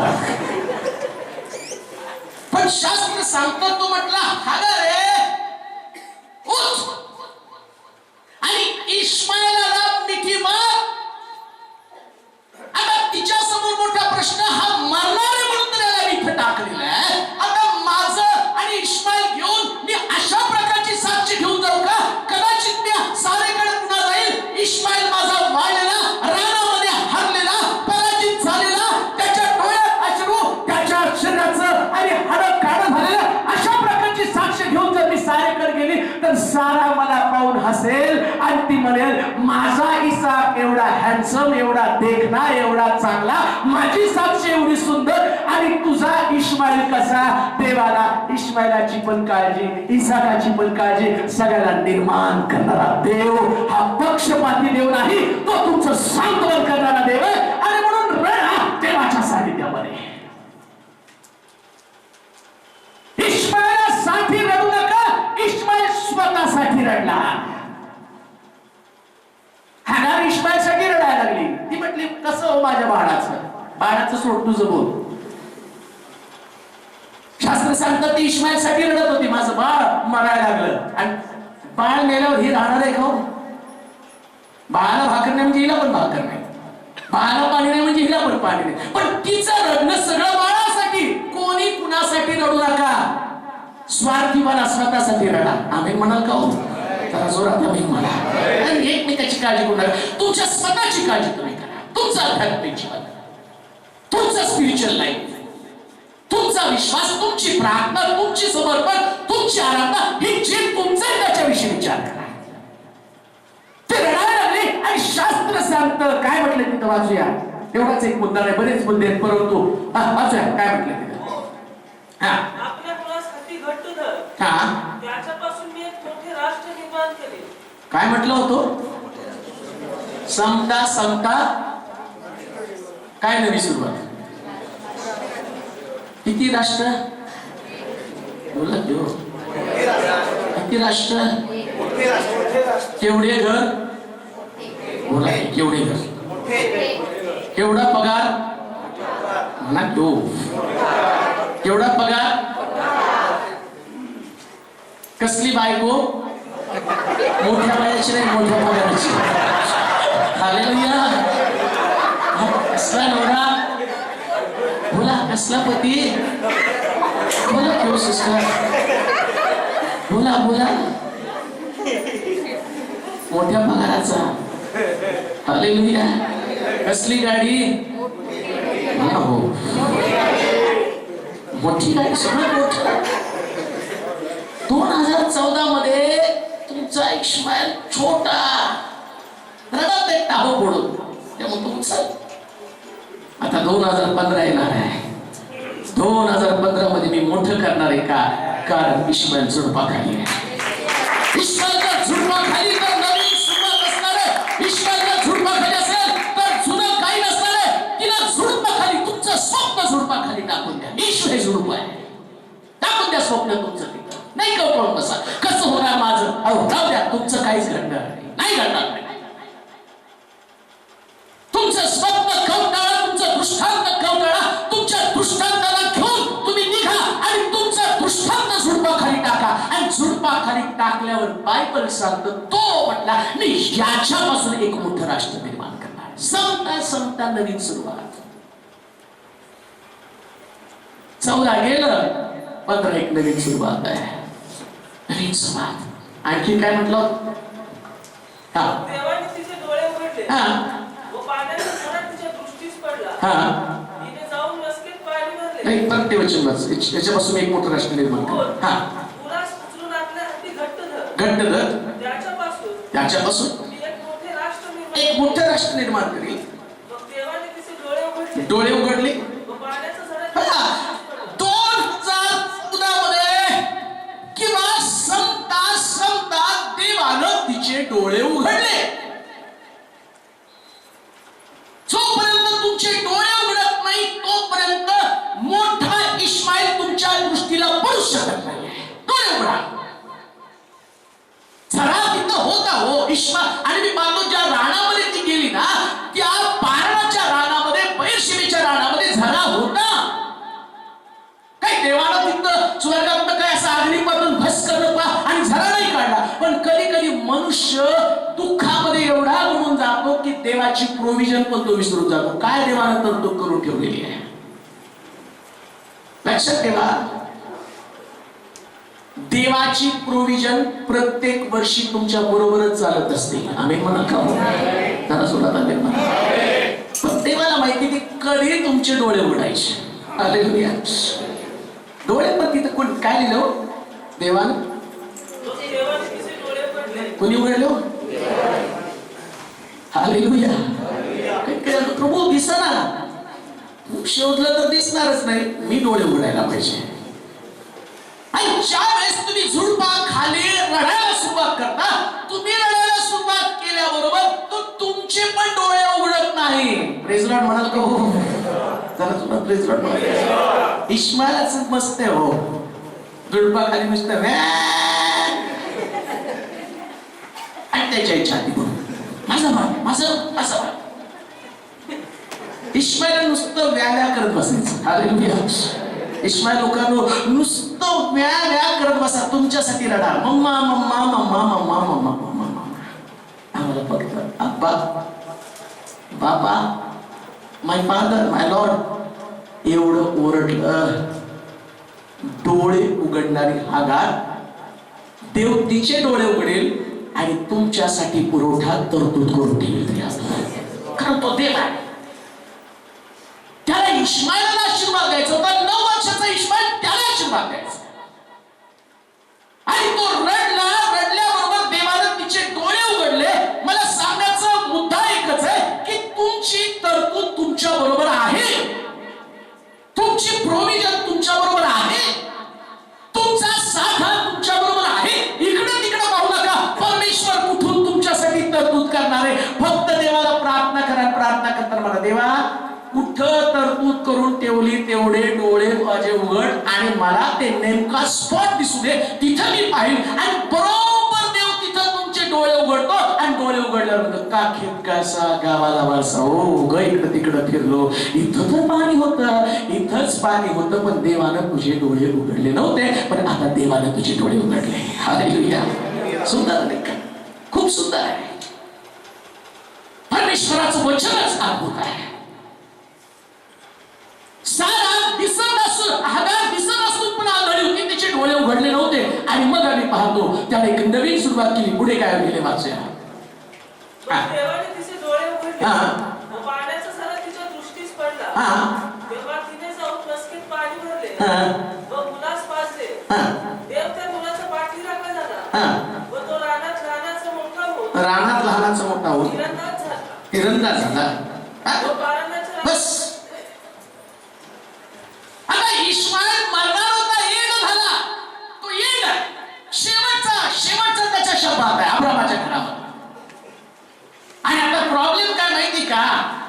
मी त्याच्याविषयी विचार करतो तर देवानं या इस्माईलला तिथंच राहून जर केलं असतं तर किती बरं झालं असतं. अब्रामाच्या घरातच. आणि मग अब्रामाचं नाव मोठं झालं असतं. भाऊ ताशीच्या मुलाला किती सुंदर सांभाळलं. कधी कधी दत्त घेतल्यावर म्हणतात सख्या मुलासारखं सांभाळतात तो. अब्रामाचं नाव मोठं झालं असतं. देव तसा नाही. मग काय झालं? कांदू नाही का? जे तुम्ही तरुण लेकर आहात कांदू नाही का? अब्रामाला इस्माईलाची गरज नव्हती पण देवाला इस्माईलाची गरज होती. हालेलुया. अब्रामानं तर झटक्यात सांगितलं तुझा, माझ्या पत्नीला पटत नाही, सारेला पटत नाही आणि इसाकाला पटत नाही, तुझा. त्यानं त्याला घराबाहेर काढलं. पण बायबल सांगतं देवाचा प्लॅन त्याच्या संबंधानं होता. तो प्लॅन काय? यानं तिरंदाज बनावं. काय प्लॅन हो? तिरंदाज बनावं. हा मरणार होता, याचा अंत ठरलेला होता, याचा मृत्यू ठरलेला होता, याची तरतूद संपलेली होती, याचं जीवन अंधकारमय होतं, याच्या जीवनातला प्रकाश संपलेला होता, याची भाकर संपलेली होती, याचं पाणी संपलेलं होतं. परंतु सगळं असताना देवानं त्याचं छप्पर काढलं, त्याचं छत काढलं. छत काढण्यामागे त्याचा हेतू एकच होता की त्याला देवाची गरज होती आणि देवाला त्याची गरज होती आणि देवानं त्याला तिथून बाहेर काढलं. कधी कधी देव तुम्हाला निवडत नसताना सगळीकडच्या वाटा कट करायला सुरुवात करतो, सगळीकडे कट करतो आणि म्हणतो मग कशाला देवा जगात पाठवतो? थांब रे. नवरीला जातात, तिथून म्हणतात तुमची गरज नाही. ते सांगत नाही तुम्हाला सिलेक्शन नाही झालं, ते सांगतात आधी तुम्हाला कळू, मग आपण कळून घ्यायचं. हे काय आपल्याला कळणार नाही आणि हे काय आपल्याला बोलवणार नाही. मग इंटरव्ह्यू देऊन आलं, कशी झाली इंटरव्ह्यू? खूप छान. मग काय म्हटले ते? नाही ते म्हटले आम्ही तुम्हाला फोन करतो, घरच्यांनी ओळखून घेते. युसलेस. पुन्हा नवीन टाय, नवीन शर्ट, एरियलने धुवून इस्त्री करून विचार पुन्हा गुड मॉर्निंग सर, मी आहे कमी. तो तिकडून रुबाबात असतो. येस. उगं फाईल घेऊन टाकायचं, वाट बघत बसा म्हणून. Have a seat. तो बसतो घाबरत घाबरत. 2-4 शब्द सगळं वाचून पिचून गेलेला असतो आणि तेवढ्यात तिकडे इंटरव्ह्यू झालं, सर कळू सगळीकडे ते गेलो. लक्षात ठेवा, जास्त मी जगात गेलो होता ना तिकडं पास होता.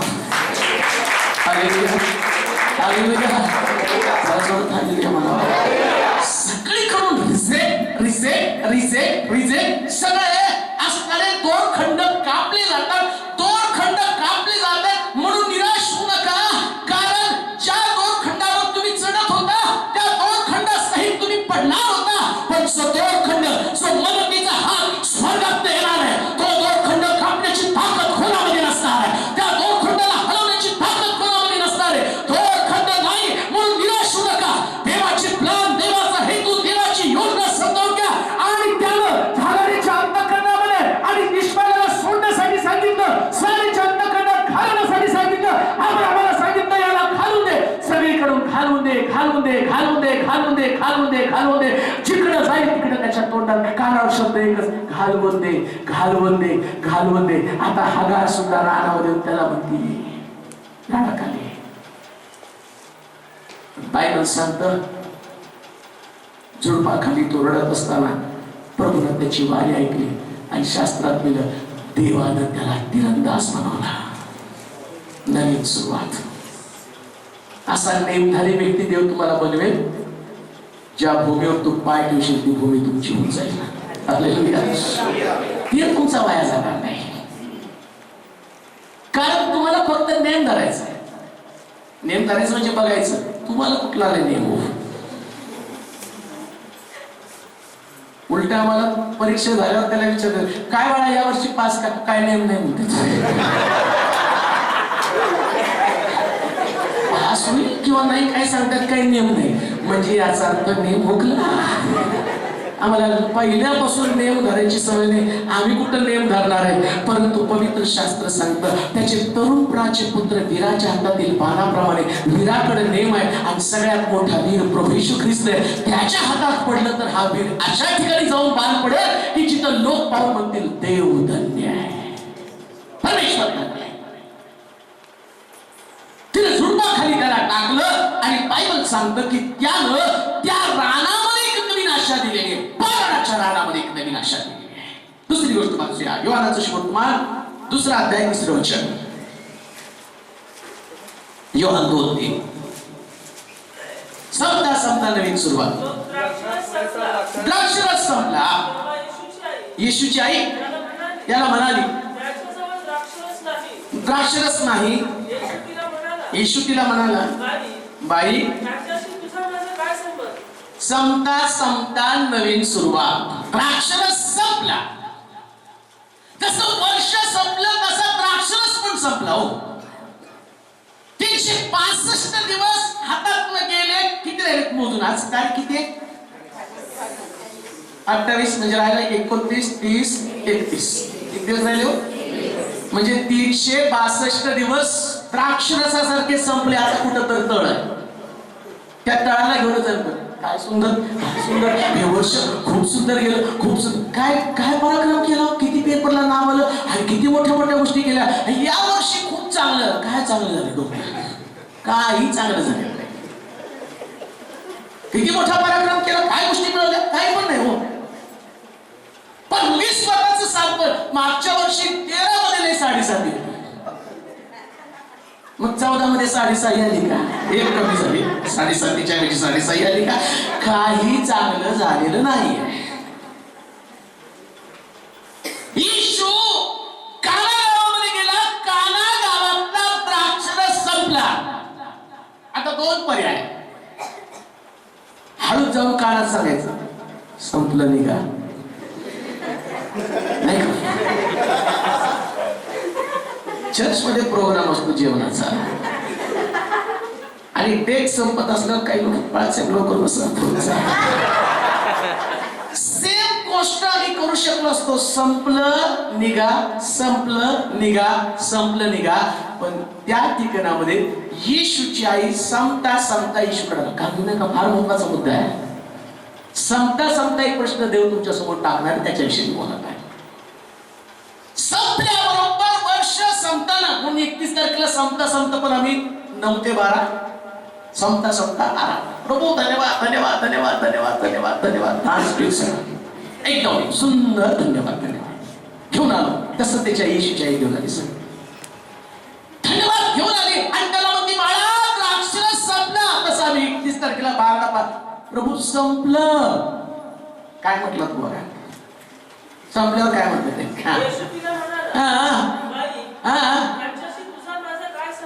संपता संपता येशू काय म्हटलं? 12 वाजता पहिला प्रश्न विचारेल, काय बोला घेऊ तुझा माझा.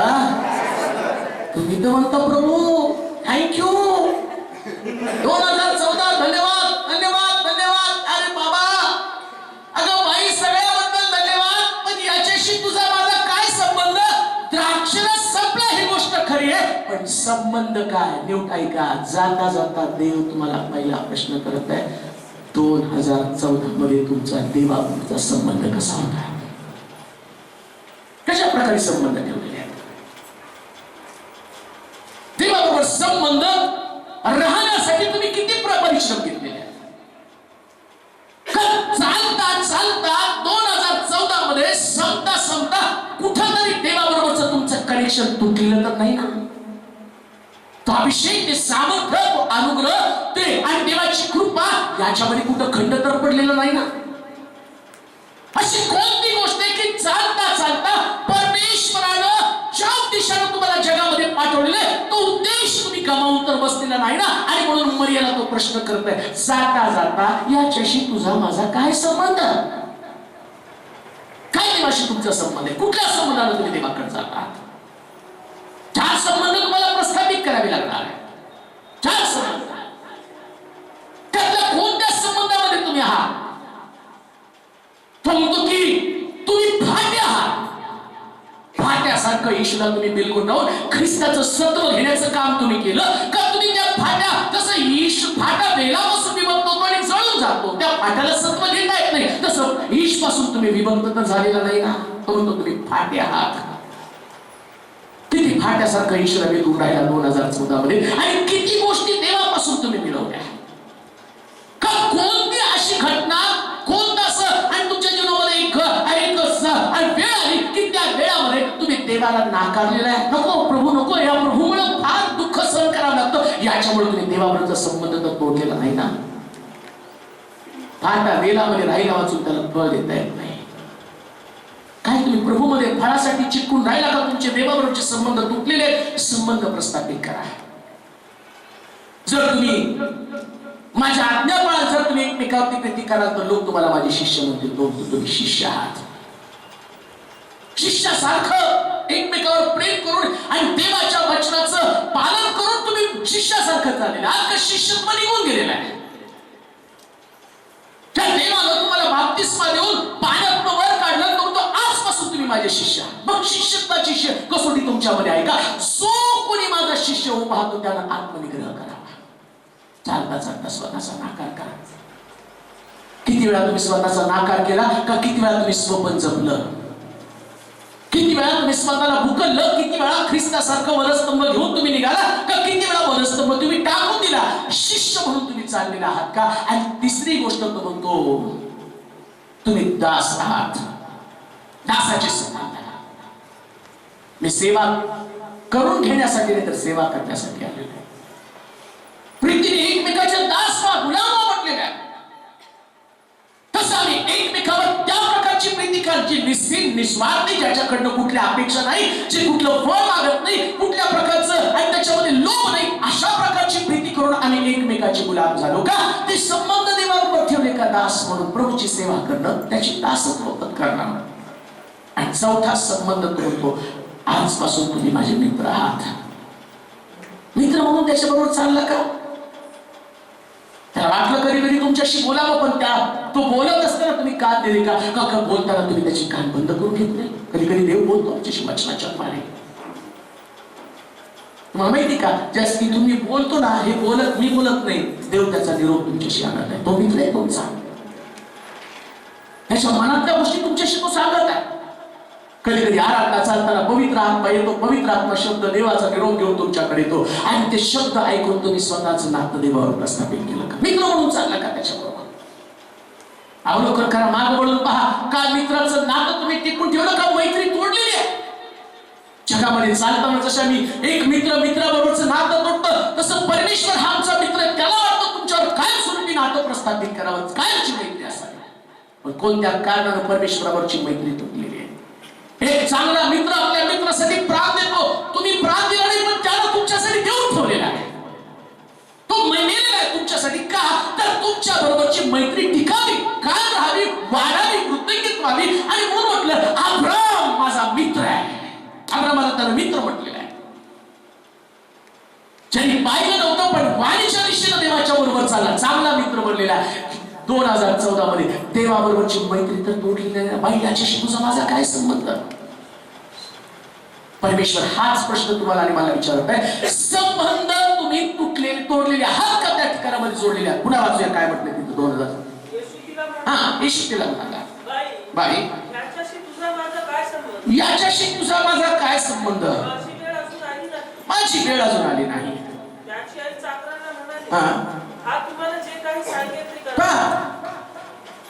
पहिली गोष्ट तो म्हणतो याच्याशी तुझा माझा काय संबंध का? कारण एवढी मोठी मेजवानी आणि त्या मेजवानीतला द्राक्षरस संपला. मी नाही का, मी सुरुवातच एक चांगलं वचन तुम्हाला वाचून दाखवलं आणि मला ते वचन इतकं आवडलं योगाच्या पुस्तकातलं. आणि तो म्हणतो जे जाणार आहे ते परत कुठल्या वाटेने येणार नाही. आता द्राक्षरस संपला आणि आता संपलेला द्राक्षरस परत नवीन आणि तोच द्राक्षरस निर्माण करता येणार नाही. द्राक्षरस संपला लग्नामध्ये. जाता जाता एक गोष्ट सांगतो, जे आहे ते सगळं संपणार आहे. सगळं संपणार आहे. इतकं सुंदर पुरुष त्या आजीला जर तुम्ही बघितलं ना, गोरी पाहणे व्हायची कसली असेल तरुणपणामध्ये. आज जर तिच्याकडे बघितलं तर सगळे चेहऱ्यावरती पोळ्या आहेत. येताना असं नाक झाकून यावं लागतं. कोणी तिच्याकडे बघत नाही. ते संपणार आहे. सौंदर्य निघून जातं, पैसा निघून जातो. एक दिवस जो पैसा तुमच्याकडे आहे ना, तो पैसा जरी आमच्याकडे असला, तो पैसा आम्हाला जीवनातली कुठली खात्री देऊ शकत नाही, हवी देऊ शकत नाही. संपणार. सौंदर्य संपेल, पैसा संपेल, संपत्ती पण संपून जाणार. किती पण मोठी संपत्ती असू द्या. 1 लाख रुपये जरी रोज वापरले ना बिल गेट्सने, 1 लाख रुपये म्हणजे काही उत्पन्न न करता 1 लाख रुपये रोज वापरायचे. तरी 250 वर्ष त्याचे पैसे संपणार नाही. किती हो? रोज 1 लाख रुपये वापरले, तेवढं वापरणं शक्य नाही. पण लक्षात ठेवा, हा बिल गेट्स तेवढ्या मोठ्या रकमेतनं 1 मिनिट सुद्धा विकत घेऊ शकणार नाही, कारण तो देवाकडे ते सगळं काही संपणार आहे सगळं.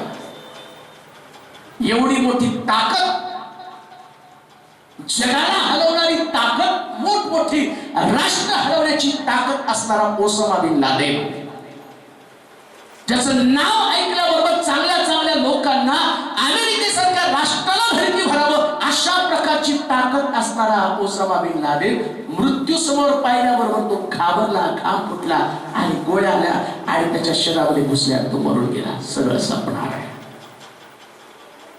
पण संपणं असं असू द्या की त्याला एक नवीन सुरुवात असावी. म्हणून म्हटलं संपत, हे संपत आहे, द्राक्षरस संपत आहे. संपता संपता एक चांगली गोष्ट कोणती केली मला फार आवडली. संपताना येशू तिथं होता. येशू नसता तर गडबड झाली असते हो. म्हणून आम्ही 31 डिसेंबरचा कार्यक्रम का करतो? संपता संपता वर्षिक मध्ये तो असावा. का तर संपल्यावर जे संपतं ना, त्या संपण्याला एक नवीन सुरुवात असावी. आणि ती नवीन सुरुवात काय? मर्या गेली आणि म्हटली बाबा द्राक्षरस संपला रे बाळा. बाई तुझा माझा काय संबंध? संबंध म्हटल्याबरोबर तिला लक्षात आलं, बरोबर आहे, हा मुलगा माझा आहे ना आध्यात्मिक मनुष्य आहे, त्याला बरोबर माहिती काय केलं पाहिजे. ना तिने त्याला रागवलं, ना त्याचा अपमान केला, ना तर असं पण म्हटले दुसरी कोणती आई असली तर किती आगाव आहे बरोबर, असंच माझा अपमान करतो मी. 4 बायका जमा करून तिथे गेले असते आणि जरा 2 गोष्टी समजावून सांगा. मी काही लोकांना भेटतो ते मला कपाळावर हात मारून घ्यावा लागतो. कधी पण गेलं पोराला, फार बेकार आहे पोरग. तो पोरगा तिकडे दाखवत खात असतो. बाळासाहेब हा ऐकतच नाही, हा असाच करतो, हा तसाच करतो. एकदा एक पोरगा उठून निघून गेला. पण तिने बघितलं ना किती चाट आले आणि तिने परत बोलून आणलं. म्हटलं बाळा का उठून गेला? मग काय होता 14 वर्षाचा, मग काय अपमान करत घेत तुमच्या समोर बसायचं, त्यापेक्षा आत जाऊन बसलो. तसं प्रतिक्रिया येशू नोंदवू शकला असता, मर्यादा नोंदवू शकली असती. पण तिला माहिती आहे माझा येशूची संबंध असण्यापेक्षा यांचा येशूशी संबंध असणं गरजेचं आहे. माझं तर आहे, माझंच लेकरू आहे. घरात तो प्रार्थना करतो, मला माहिती त्याचं स्वतःचं अस्तित्व वेगळं आहे, त्याचं लौकिक आहे, त्याला देवानं त्याच उद्देशासाठी पाठवलं. हे काही शब्द बोलले नाही आणि शांत, बरोबर आहे बाबा, माझा तुझा बाई तुझा माझा काय संबंध?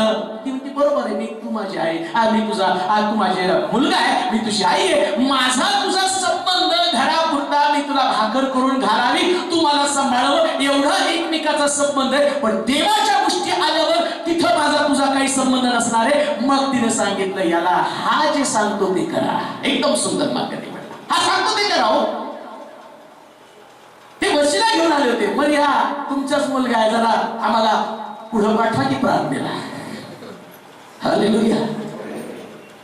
कधी कधी वशिल्याने पुढे येतात प्रार्थनेला आणि मरियेला तसाच वशिला लावला. हे 2 लोक करवर याच्यासाठी प्रार्थना हा तुम्हाला इथं चाललं हो. 10,000 रुपये देऊन दिनाकरच्या शर्ती बसणं इथं सोपं आहे, इथं चालत नाही. तिथं वशिला चालत नाही. तिथं पहिल्यांदा पाहिलं जातं काय संबंध आहे, काय संबंध आहे भाई याच्याशी तुझा माझा काय संबंध. मग तिनं शब्द त्या लोकांना सांगितलं हा जे काही सांगतो ते करा. लक्षात ठेवा, कदाचित वर्षभर त्यानं जे काही सांगितलं ते केलं नसेल, आता मात्र करूया, जे सांगेल ते करायला सुरुवात करा. का द्राक्षरस संपला? का चव निघून गेली? का शांती निघून गेली? का सौंदर्य निघून गेलं? का आनंद निघून गेला? का यश निघून गेलं? कारण कुठं तरी आमचं संपता येशू आमच्याकडे नव्हता, येशू आमच्याकडे नव्हता, म्हणून सगळं निघून गेलं. पण परत मिळण्यासाठी तो म्हणतो जे काही सांगेल ते करा, जे सांगतो ते करा. देवाचं वचन पाळल्याशिवाय कोणतेच आशीर्वाद मिळू शकत नाही. नाही हो, किती मोठ्या सेवकानं तुमच्यासाठी प्रार्थना केली तरी सुद्धा तुम्ही आशीर्वादित होऊ शकत नाही जोपर्यंत तुम्ही देवाचं वचनच पाळत नाही होऊ शकत. कोण जर तुम्हाला तसं सांगत असेल तर तो तुमचा भ्रम आहे. तुम्ही चुकीच्या मार्गाने चाललेला आहात. वचन पाळल्याशिवाय कोणी आशीर्वादित होऊ शकत नाही. तुम्ही किती सेवकांकडनं प्रार्थना करून घेतली तरी त्या सेवकांनी फक्त तुमच्या डोक्याला हात ठेवून तुमची केस मोजली, याच्या व्यतिरिक्त काही केलं नाही. जो देवाचं वचन पाळतो, जो सांगतो ते करतो. काय केले वाचन जे सांगेल ते करा. तुम्हाला जे काही सांगेल ते करा. तेथे पाण्याचे 6 दगडी रांजण यहुद्यांच्या शुद्धीकरणाच्या रीतीप्रमाणे ठेवलेले होते. त्यात 2-2, 3-3 पण पाणी व्हावे असे ते होते. येशू त्यांना म्हणाला रांजण पाण्याने भरा. त्याने ते काठोकाठ भरलं. त्याने त्यांना सांगितलं आता त्यातलं काढून. बस काय येशू जास्त सांगतो का? काय सांगितलं त्यांनी? जा द्राक्ष घेऊन या, मिक्सर घेऊन या. लाईटचं कनेक्शन कुठे ते सांगा. तुम्हाला भटारीच पाहिजे होता. आता मी काम करतो, द्राक्ष रस संपला आणि ते मिक्सर द्या. आणि मग तिथे ज्युसर आणला. हे बघ बाबा येशू, तू प्रार्थना केल्यावर हे 5 किलोचे द्राक्षे 10 किलो मध्ये देतील. तेवढा तर एक प्रार्थना करून पाळत साहेब पाडायला सुरुवात करा. मिक्सर नको, ज्युसर नको, साध्या साध्या गोष्टी करा. काय साधी गोष्ट? पाणी आणा आणि रांजणात पाणी आणा. अजून किती साधं सांगतो तर रविवारी चर्चला या. काय सांगतो मला दर रविवारी? साध्या गोष्टी नको. काही लोकांना किती उपास 5 धरू का 7 धरू? किती दान? हा खड्ड्यात तुझं दान, हा खड्ड्यात तुझे उपास. किचकट गोष्टी करण्याच्या ऐवजी साधी गोष्ट सांगतो नाही. रविवारी चर्च मध्ये या. चला, कोणी तुम्हाला विचारलं काय चर्च मध्ये गेल्यावर? अहो चर्च मध्ये गेल्यावर काय होणार आहे? रांजणात पाणी ओतल्यावर जे होणार ते चर्च मध्ये गेल्यावर होणार आहे. Hallelujah, hallelujah. एवढंच गेलो चर्च मध्ये, प्रभू आलो मग रांजण रिकाम. आणि येताना रांजण कसं पाहिजे? काय म्हणलं आधी? रांजण रिकामी करून यायचं. एम्प्टी, काहीच नाही आतमध्ये, एकदम एम्प्टी रिकाम येऊन प्रभू मी आलो मग तुझ्यासमोर. आता भर. रांजण रिकामी आणून ते भरा पण हो, झाकण तर काढा ना. कधी कधी होतो रांजण रिकाम आपण झाकलंय ना, झाकण काढ, पाणी कसं आतमध्ये जाणार? आणि मग झाकण काढलं काय नाही हो, कचरा पडेल म्हणून समजले. काही लोक त्याच्यावर पण साडी घालून पाणी गाळून गाळून गाळून गाळून गाळून. आता रांजण ऑलरेडी मातीचे, त्याच्यात भरपूर माती, दुसरी माती कुठे? अहो आम्ही पण त्या रांजणाप्रमाणे आमच्यामध्ये ऑलरेडी पुष्कळ बारीक बारीक सारी गोष्टी आहे. आता रांजण रिकामी केलं, पाण्यानं भरायला सुरुवात करा, आराधना करायला सुरुवात करा, वर्शिप करायला सुरुवात करा, नाचा, स्तुती करा, वचन आतमध्ये जाऊ द्या. भरत राहा, भरत राहा, भरत राहा, भरत राहा, भरत राहा, भरत राहा. आणि तुम्ही भरायला लागला. पहिल्या गाण्याला भरला आपल्याला, दुसरं गाणं भरत राहिलेलं आहे, वचन चालू भरत राहिलेलं आहे. सगळं भरायला सुरुवात करता करता येशू तो येशू बघतो बरोबर बघित का.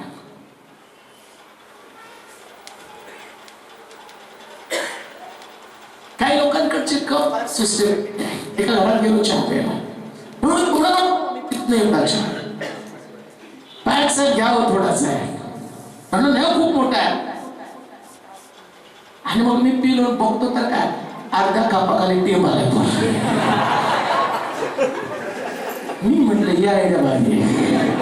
पाहुण्याला पण सांगते गप्पात रंगून ठेवायचं. आणि गप्पात रंगवता रंगवता त्याला वाटलं म्हणजे काय स्वागत केलं, एवढा मोठा कप चहा दिला.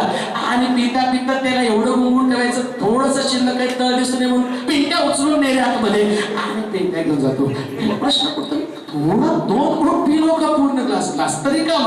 अनेक लोकांची रांजण अशीच आहे, आतमध्ये फुगून तयार झालेली आहे. थोडं भरलं, थोडी आराधना, थोडी उपासना, थोडं सगळं थोडं थोडं. पण पवित्र शास्त्र सांगतं सगळं रिकामी करूया. हालेलुया. हालेलुया. शेवटची उपासना पूर्ण एम्प्टी. एम्प्टी म्हणजे एम्प्टी. ढकललं तरी पाणी पडत नाही एवढं एम्प्टी. आम्ही म्हणाल का? एकदम एम्प्टी म्हणजे एम्प्टी. सगळं रिकामं. आणि रिकामं केल्यावर ते सगळं भरा. पूर्ण भरा. कुठं जागा ठेवू नका. काठोकाठ. काळजी करू नका पाणी सांडेल. पाणी सांडमध्ये द्राक्षरस नाही सांडणार. पाणी भरलं आणि भरल्याबरोबर येशू आला आणि त्याला आतमध्ये डोकावला. सोपं ते तुम्हाला करायला होतो. जे अवघड ते तो करून घ्या. तर अवघड केलं. आम्ही आमच्या घरातनं व्हेकलवर इथे येतो, आराधना करतो, घरी जातो. स्वर्गातनं पृथ्वी तलावर आला. वनस्तंभावर आपलं शरीर दिलं, जे अवघड विधलं, भरडलं, ठेचलं आणि त्यानं मोकळं केलं. अवघड ते त्यानं केलं. सोपं करायचंय. त्यानं रांजण पाण्यानं काठोकाठ भरले आणि बायबल सांगितलं एक नवीन सुरुवात. 5 वचन ते. येशू त्यांना म्हणाला, रांजण पाण्याने भरा. भरा. आणि ते त्यांनी काठोकाठ भरले. काठोकाठ भरले. मग त्याने त्यांना सांगितलं, आता त्यातलं काढून भोजन कारभाऱ्याकडं काय काढून काय काय काढून द्या. बोला की जोरात बोला. भरले पाणी. पण म्हटलं पाणी मात्र विश्वासाने घेऊन जा. घेऊन काय जायचं? साधं. काय घेऊन जायचं? साधं बोला की साधं. तुला साधं जोरात साधं बोला.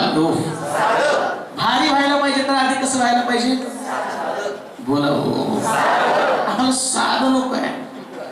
भारीवर काय एकदम ते म्हणतो आधी साध मग भारी. आमेन. हालेलुया. त्यानं पाणी घेतलं आणि म्हटलं भोजन कारभाऱ्याकडे घेऊन जा. शक्य आहे हो? किती मोठा प्रीचर असला, किती मोठा काही असला तर तिथं असणारे लोक त्या लग्नातलं वराड आहे. ते काय मीटिंग मधलं, प्रीचिंग मधलं आणि साक्ष सांगणारे लोक नाहीये की आता प्रभूनं आरोग्य दिलं, माझं पॅरालिसिस बरा झाला, पायात नळी होती आणि लोखंडी रॉड होता, बरा झाला. तिथं येणारं वराड सगळं लग्नाचं आहे नुसतं. चला चला चला चला, इकडं चला तिकडं चला, याला वाडा, असलं वराड. आणि त्या वराडाला येशू सांगतो की आता तू काय कर, सामान्य माणसाचं पाणी घे आणि भोजन कारभाऱ्याकडे घेऊन जा. त्याच्यातही 2 पद्धती आहेत. माझ्यासारख्याने म्हटलं असतं एक काम करा, फोन लाईटला कोण असते ना त्यांना बोलवलं जाणार. प्रार्थना करा, भोजन कारभारला द्या. बाकीच्या लोकांनी हात लावू नका, कारण तुम्ही प्रार्थना नसता, तुमच्यात विश्वास नाही. पण येशू मला हे सांगायचंय, तुम्ही कोण आहात याच्यापेक्षा करणारा कोण आहे ते महत्वाचं. तुम्ही कोण आहात याच्यावर त्याचा चमत्कार नाही. तो करणारा देव अद्भुत आहे. आणि त्याला सांगितलं हे पाणी घेऊन भोजन कारभाऱ्याकडे जा आणि भोजन कारभाऱ्याला तुम्ही द्या. भोजन कारभाऱ्याला माहित नाही पाणी, त्याला माहित नाही की या रांजणात पाणी भरलं. आता फक्त तुम्हाला माहिती पाणी आहे आणि तुम्ही ते पाणी भोजन कारभाऱ्याकडे द्या. आणि भोजन कारभारी पिता पिता संपता संपता पिता पिता भोजन कारभाऱ्याने पाणी पिलं तर म्हणतो एवढा चांगला द्राक्षरस होता तरी कुठं. संपता संपता एक नवीन सुरुवात. हालेलुया. संपता संपता एक नवीन सुरुवात.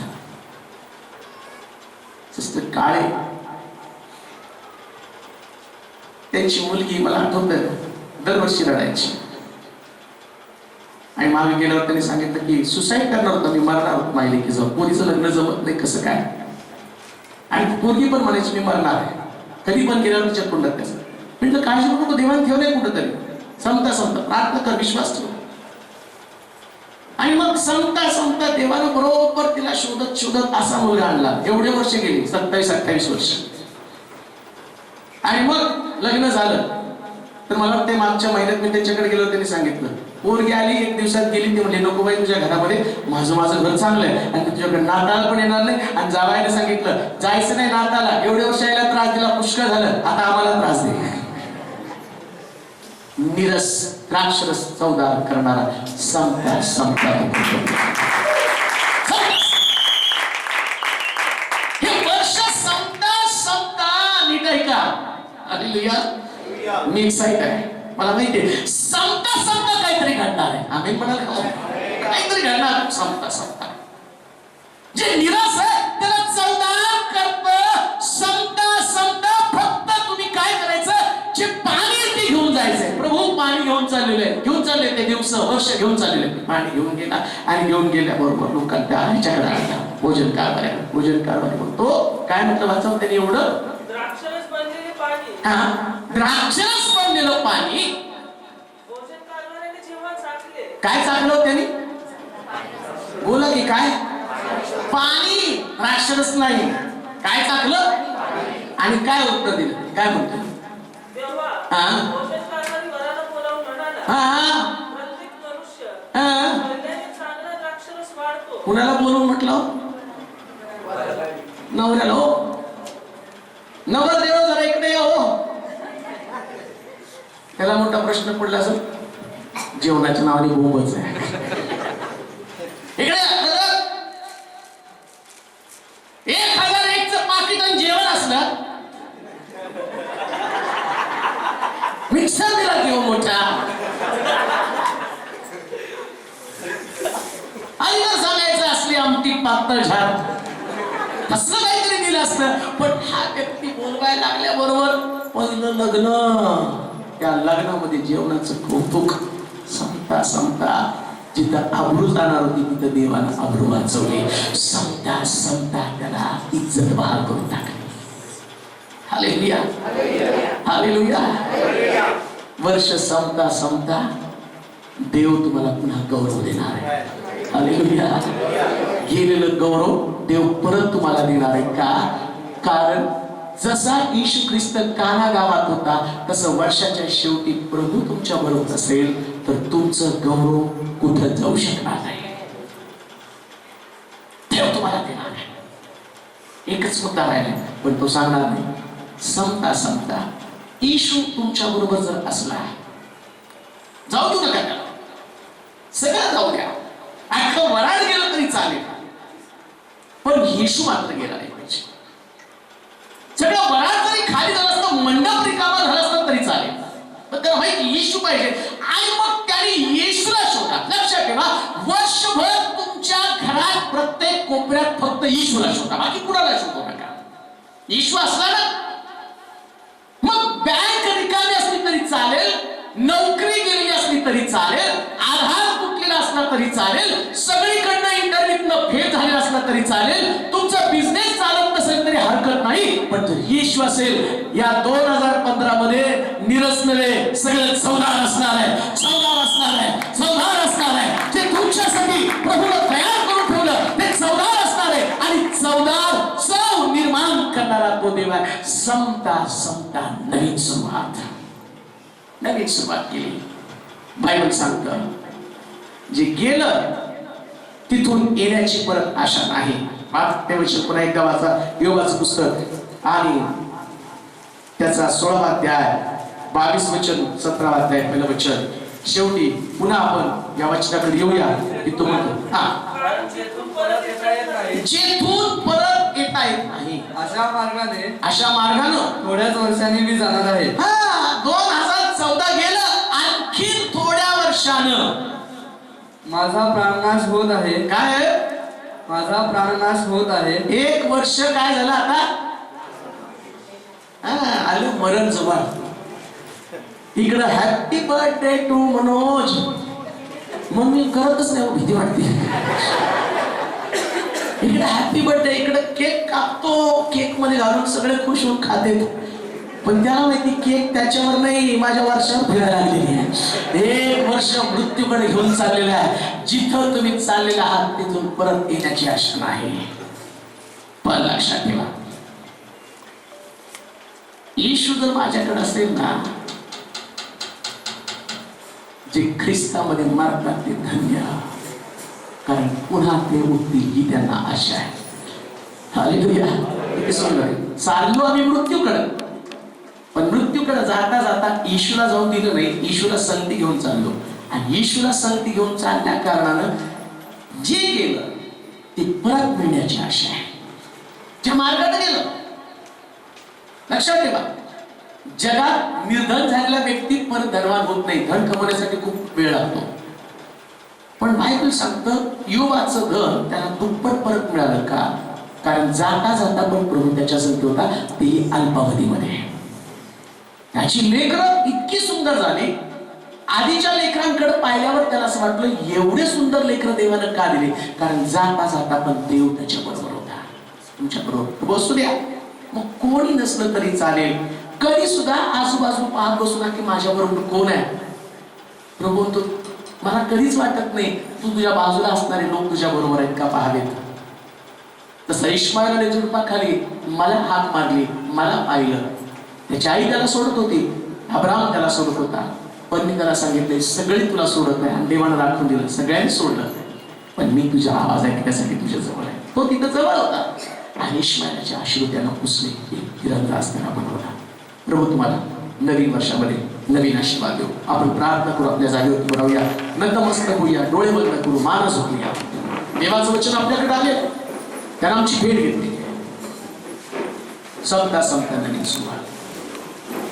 आमचा कुठला संबंध आहे? कुठला संबंध आहे? कुठला संबंध आहे? पुन्हा एकदा संबंध तपासूया. देवाशी बिघडलेले संबंध नीट करण्याचा प्रयत्न करूया. प्रभूला हात मारू, देवाला हात मारू. 2015 हे माझ्यासाठी चांगलं ठरण्यासाठी नवीन नवीन नवीन सुरुवात. सुद्धा केलं, आता देव नवीन करणार आहे. द्राक्षरस संपला तसं सगळं काही आमचं संपलं, आमच्या पीडा, आमच्या त्रास. नवीन सुरुवात, नवीन आशा.